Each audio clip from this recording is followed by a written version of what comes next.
Hello everyone and welcome. Thank you for joining, where in this video we're taking a look at every exotic sniper, of which there are 5. I will be looking at the new legendary options once I have them with good rolls. So for now, the exotics are Whisper of the Worm, Izanagi's Burdne, Cloudstrike, D.A.R.C.I and Borealis. I think that's how you pronounce it. Whisper of the Worm, Izanagi's Burdne and Borealis have been tested with the catalyst, but not D.A.R.C.I. And the reason I haven't tested that last one with its catalyst is because it only increases stability, so I didn't really see the point in spending time to unlock it. More on that though once we're talking about that weapon individually. As always, one loader mod was equipped and there was nothing used to boost total reserves. So we'll start with the lowest DPS sniper and make our way up to the highest, which means first up, it's Borealis. This is a 72 RPM sniper that sits in the energy slot and uses special ammo. It has a magazine size of 5 and can hold 19 in reserves with nothing to boost that, while reload time came in around 2.5 seconds, which has been buffed by the catalyst. Speaking of which, that's all it does, just increases reload speed. Firstly, without the Ionic Return perk, damage per round is 24,318, therefore with 19 rounds, total damage is 462,042. Timing's a straightforward test with 3 magazines of 5, followed by a final magazine of 4. Something I have done in this video is allow a fraction of time to start aiming down sights, and that's simply because in the real world, or in the game world, I suspect 99% of players will be aiming down sights before fighting. It is only a very short amount of time though, so it won't have a big impact. Anyway, total time to fire every round came in at 20.28 seconds, therefore DPS is 22,783, which is really bad. Sticking with Borealis still, but this time utilising the Ionic Return perk. When breaking an enemy's shield with the matching energy type, and this gun can cycle between Solar, Arc and Void in case you didn't know, you'll be granted the Ionic Return buff that increases damage for the rest of the magazine. Now, the good thing about this is that you can stow the weapon and the buff will remain. You can see on screen now I'm using Extraordinary Rendition and the buff is active, as shown on the left. Reloading though, or even just cycling between the elemental damage, will remove it. Damage per round now comes in at 33,977, which is just shy of a 40% increase. Total damage for 18 rounds, with the first 4 doing almost 40% more, is 476,360. Timings were straightforward again, but remember for the first magazine, there are only 4 rounds, as one has been used to proc the Ionic Return buff. I think this perk will be much better if, once procced, from the moment you next use the sniper and do damage, you get 10 to 15 seconds of the buff, for example. Anyway, with total time to fire what is now 18 rounds coming in at 19.03 seconds, DPS is 25,032. So that might seem a little quick compared to 19 rounds, or rather 19 rounds is a little slow, but this will just be a little variation in the reload animation and that short amount of time to aim down sights. Climbing up the DPS rankings to the next sniper now, and it's D.A.R.C.I. This is a 140 RPM sniper that sits in the heavy slot, although I can't quite fathom why. It has a magazine size of 7 and could hold 23 rounds with nothing to boost that. Reload time averaged around 3.1 seconds. All damage values were tested with the Personal Assistant perk proc, which takes exactly half a second of aiming directly at the target. With this buff, damage per round was 22,199, therefore with 23 rounds to fire, total damage is 510,577. For timings, I fired everything at a wall and therefore can't include the Personal Assistant proc time, but there are 4 magazines, so with it taking 0.5 seconds to activate the perk, I'll be adding 2 seconds to the time tested on screen. So time to empty 3 magazines of 7 and a final magazine of 2 came in at 16.15 seconds, so with those 2 seconds added for the Personal Assistant perk, that's 18.15 seconds. This means DPS is 28,131. Now, even without those 2 seconds, so based on a time of 16.15, DPS was still only 31,615, but of course that's not possible. I just want to clear up the fact that the DPS of this weapon isn't bad because of the perk proc time, it's bad because it just doesn't do enough damage. And while we're talking about the personal assistant perk, the recoil of this weapon when firing at a target with the crit spot at the top, such as Carl, means the sights move off him and you need to proc the perk before every round. The catalyst for this weapon does increase stability though, so I don't know how much that will help. So next up, it's Izanagi's Burdne with its catalyst. This is a 90 RPM sniper, although that's not relevant here as we're firing single rounds and limited by reload speed. The magazine size is 4, but 1 with homed edge fully procced, and it holds 20 rounds in total with nothing to boost that, therefore enough for 5 rounds of homed edge times 4. Reload time averaged around 3.5 to 3.6 seconds. So damage per round was 99,449, and that again is with homed edge procced at times 4. Therefore, 5 of them bring total damage to 497,245. Timings were nice and simple with only 5 rounds fired and a reload between each one. Total time to fire all those 5 came in at 14.32 seconds, therefore DPS is 34,724. Next up, it's Whisper of the Worm with a delay at the start to proc Whisper Breathing, which I'll explain in a moment. This is a 72 RPM sniper, it holds 3 in the mag, which isn't relevant here, 18 in total, and I don't actually have a reload time as it's not needed.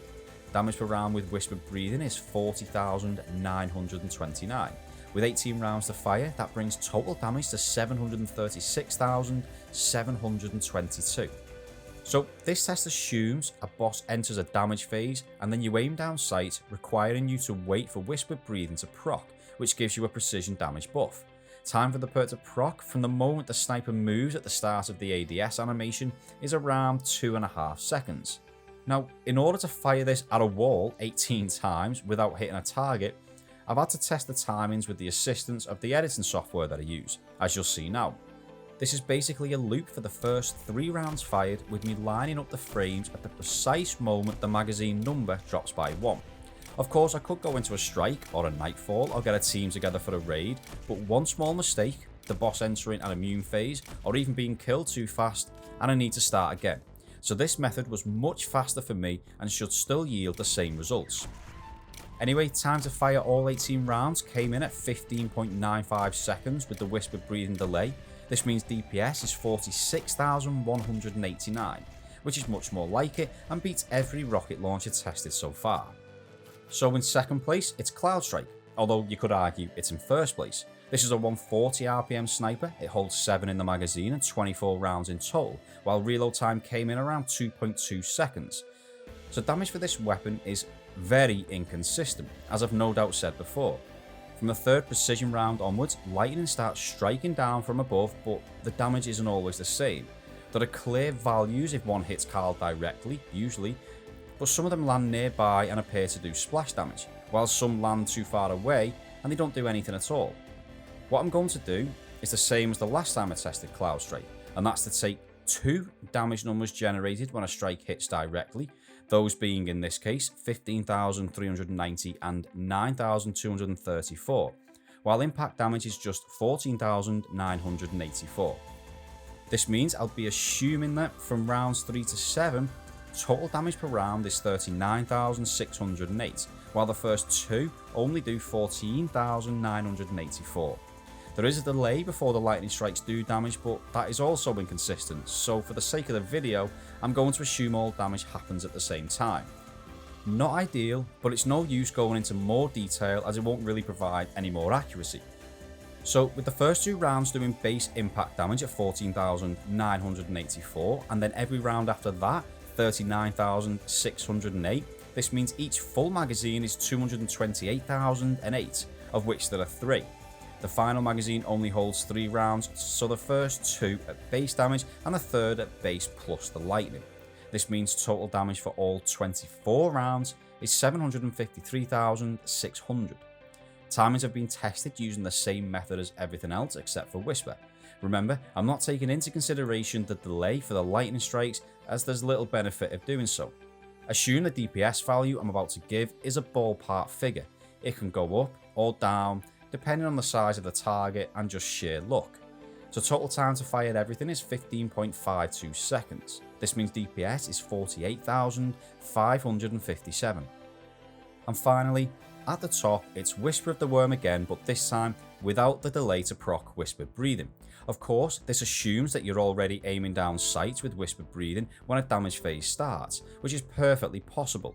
Damage per round remains the same at 40,929, and for the timings I've implemented the same method as expected, but I've used editing software to simulate the 18 rounds fired, of which total damage is also the same at 736,722. Now, the perk appears to take just under 2.5 seconds to proc, which is effectively what the previous time will be reduced by, meaning total time to empty 18 rounds without waiting for that Whispered Breathing perk is 13.62. This means DPS is 54,091. This beats every single sword except for the Lament, and every single rocket launcher except for Cold Duello with Frenzy and auto loading when paired with Izanagi's Burdne. Whisper of the Worm is not dead, and if you haven't watched my rocket launcher video and want to see Cold Duello paired with Izanagi's, there should be a link in the top right hand corner of the screen now, and I've also included it in the description down below. So with every weapon tested, coming onto the screen now is a table ranking them from best to worst for DPS. If you want some more time to look at this, then pause the video now as it's time for the graph. Now in the order tested, which was lowest to highest DPS, it's Borealis. First without the Ionic Return perk proc, and closely followed by the tested variant with it. So the damage buff for the first mag is clear, but also shorter due to the round that had to be fired in order to proc the perk. After that though, the lines effectively run parallel to each other with the same damage and reload times. And now it's D.A.R.C.I, which, other than at the start and then around the 6-second mark, is clearly the better sniper for DPS, almost always doing more damage than both Borealis variants. Next is Izanagi's Burdne. For burst damage over 1 to maybe 2 seconds, I can't think of anything that can beat this. That first round, which does a lot of damage, gives it a huge boost, and although reload time is a little slow, causing it to dip behind D.A.R.C.I and Borealis at some points, generally it's ahead. The utility of this weapon for burst damage against powerful enemies and bosses makes it a justifiably popular choice. Next up is Whisper of the Worm with the delay to proc Whispered Breathing. Now, although this has the best overall DPS so far, it doesn't do well at all until around 5 seconds, where it catches up with the other snipers currently on screen, and even then, it's not until we approach 7 seconds that it actually pulls ahead and can stay ahead. Exceptionally good sustained DPS and damage, but terrible for burst DPS. If you intend on using this against a target with only a very small window of opportunity to do damage, I'd recommend you try and proc the perk in advance, or just maybe start firing before it even procs at all. And now it's Cloudstrike. From 2 seconds onwards, this catapults itself ahead of everything else and maintains a clear advantage. For the second and third reload, it does give Whisper of the Worm, with the perk delay, opportunity to close the gap, but as soon as you start firing again, Cloudstrike then reopens that gap. It's worth remembering that on larger targets where more lightning strikes could impact, DPS has the potential to be higher. On smaller targets, however, or if you're unlucky with where the lightning strikes impact, it could possibly drop a little. And for anyone wondering why the line climbs in 2 stages, well, the first part is 2 rounds with no lightning damage, while the second is 5 rounds with lightning damage. And finally, it's back to Whisper of the Worm without the perk proc delay. So this is behind Cloudstrike until around 4 seconds, and even then, it's not until the 8-second mark that it starts to open up a meaningful gap. If you have a long period of time that you know you can do damage for, then Whisper is the better option for DPS, but for anything that's 9 seconds or less, I'd probably choose Cloudstrike. After all, it's better for clearing out and it uses special ammo, which I found drops more frequently.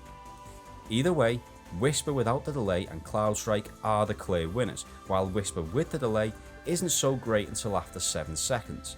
Both variants also massively depend on critical hits, and not just for the extra damage that a crit causes, but in order to benefit from their exotic perks. Now, for anyone who may have noticed, Borealis with the Ionic Return perk appears to match Whisper of the Worm without its delay for the first 2 to 3 seconds. Of course, this isn't possible, as they fire at the same rate, with Whisper doing much more damage. This is the result of starting the time at the moment the first round is fired, meaning for that first round, it's effectively free and you're doing infinite DPS from a mathematical point of view. Therefore, the smaller the magazine, or for the section on the graph that you're doing damage, the line can climb a little faster than normal. It ends at the correct point, but think of it as the bit in the middle that's not 100% true. With Whisper, because damage was measured over a much longer period of time due to no reloading, this effect is much less pronounced.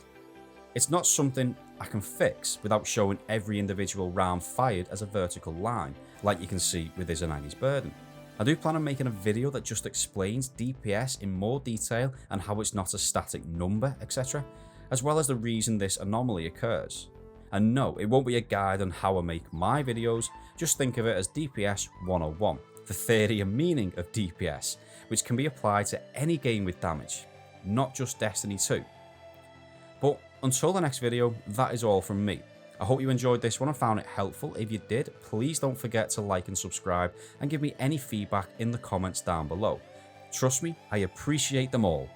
As always, thank you very much for watching. I'll see you next time.